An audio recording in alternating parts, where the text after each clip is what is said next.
बिस्मिल्लाहिर्रहमानिर्रहीम। अस्सलाम वालेकुम नाजरीन। एक शख्स अपनी आप बीती सुनाते हुए कहता है कि मैं जहाज से उतरा और कस्टम से गुजरकर टैक्सी लेने स्टैंड की तरफ चला। जब मेरे पास एक टैक्सी रुकी तो मुझे जो चीज़ अनोखी लगी वो गाड़ी की चमक दमक थी।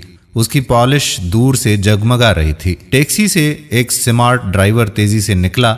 उसने सफेद शर्ट और स्याह पतलून पहनी हुई थी जो कि ताज़ा ताज़ा इस्त्री शुदा लग रही थी। उसने सफाई से स्याह टाई भी बांधी हुई थी। वो टैक्सी की दूसरी तरफ आया और मेरे लिए गाड़ी का पिछला दरवाजा खोला। उसने एक खूबसूरत कार्ड मेरे हाथ में थमा दिया और कहा, सर, जब तक मैं आपका सामान डिग्गी में रखूं, आप मेरा मिशन स्टेटमेंट पढ़ लें। मैंने आंखें मूछ लीं। ये क्या है? मेरा नाम साईं है, आपका ड्राइवर। मेरा मिशन है कि मुसाफिर को सबसे मुख्तसर, महफूज और सस्ते रास्ते से उनकी मंजिल तक पहुंचाऊं और उनको मुनासिब माहौल फराहम करूं। मेरा दिमाग भक से उड़ गया। मैंने आसपास देखा तो टैक्सी का अंदर भी उतना ही साफ था जितना कि वो बाहर से जगमगा रही थी। इस दौरान वो ड्राइविंग सीट पर बैठ चुका था। बोला, सर, आप कॉफी या चाय पीना चाहेंगे? आपके साथ ही 2 थर्मास पड़े हुए हैं जिनमें चाय और कॉफी मौजूद है। मैंने मजाक में कहा कि नहीं, मैं तो कोई कोल्ड ड्रिंक पीऊंगा। वो बोला, सर, कोई मसला नहीं, मेरे पास आगे कूलर पड़ा हुआ है, उसमें एक कोक, लस्सी, पानी और ऑरेंज जूस है। आप क्या लेना चाहेंगे? मैंने लस्सी का मुतालबा किया और उसने आगे से डिब्बा पकड़ा दिया। मैंने अभी उसे मुंह में नहीं लगाया था कि उसने कहा, सर, अगर आप कुछ पढ़ना चाहें तो मेरे पास उर्दू और अंग्रेजी के अखबार मौजूद हैं। अगले सिग्नल पर गाड़ी रुकी तो साईं ने एक और कार्ड मुझे पकड़ा दिया कि इसमें वो तमाम FM स्टेशंस हैं जो मेरी गाड़ी के रेडियो पर लग सकते हैं। इसके अलावा इनमें वो तमाम एल्बम भी हैं जिनकी CD मेरे पास है। अगर आपको मौसीकी से शौक है तो मैं लगा सकता हूँ। और जैसे ये सब कुछ काफ़ी नहीं था, उसने कहा कि सर, मैंने एयर कंडीशनर लगा दिया है। आप बताइएगा कि टेम्परेचर ज़्यादा या कम हो तो आपकी मर्जी के मुताबिक कर दूं। इसके साथ ही उसने रास्ते के बारे में बता दिया कि इस वक्त किस रास्ते पर से वो गुजरने का इरादा रखता है, कि इस वक्त वहां रश नहीं होता। फिर बड़ी पत्ते की बात पूछी, सर, अगर आप चाहें तो रास्ते से गुजरते हुए मैं आपको इस इलाके के बारे में भी बता सकता हूं, और अगर आप चाहें तो आप अपनी सोचों में गुम रह सकते हैं। वो शीशे में देखकर मुस्कुराया।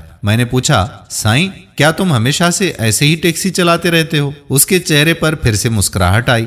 नहीं सर, ये कुछ 2 साल से मैंने ऐसा शुरू किया है। इससे 5 साल कबल मैं भी उसी तरह खड़कता था जैसे कि दूसरे टैक्सी वाले खड़कते हैं। मैं भी अपना सारा वक्त शिकायतें करते गुजारता था। फिर मैंने एक दिन किसी से सुना कि सोच की ताकत क्या होती है। ये सोच की ताकत होती है कि आप बतख बनना पसंद करेंगे कि उकाब। अगर आप घर से मसाइल की तवक्को करके निकलेंगे तो आपका सारा दिन बुरा ही गुजरेगा।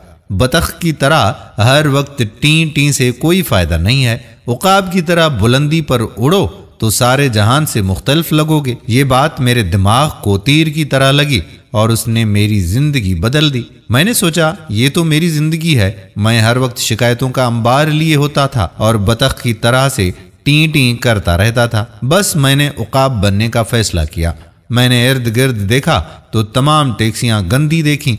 उनके ड्राइवर गंदे कपड़ों में मलबूस होते थे, हर वक्त शिकायतें करते रहते थे और मुसाफिरों के साथ झगड़ते रहते थे। उनके मुसाफिर भी उनसे बेजार होते थे। कोई भी खुश नहीं होता था। बस मैंने खुद को बदलने का फैसला किया। पहले मैंने चंद तब्दीलियां की, गाड़ी साफ रखनी शुरू की और अपने लिबास पर तवज्जो दी।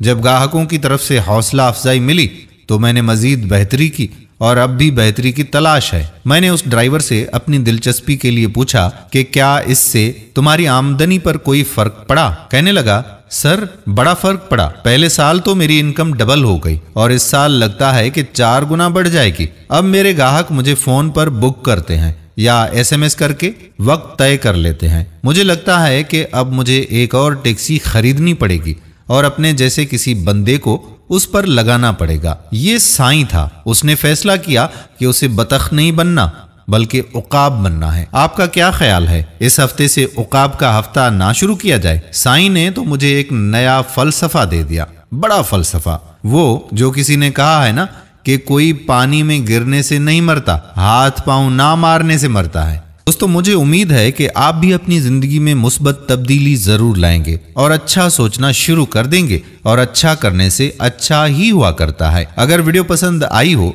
और दूसरों की इस्लाह के लिए इस वीडियो को आप शेयर करना चाहें तो आपका थोड़ा सा वक्त ही लगेगा, लेकिन ये पैगाम दूसरे लोगों तक पहुंच सकेगा।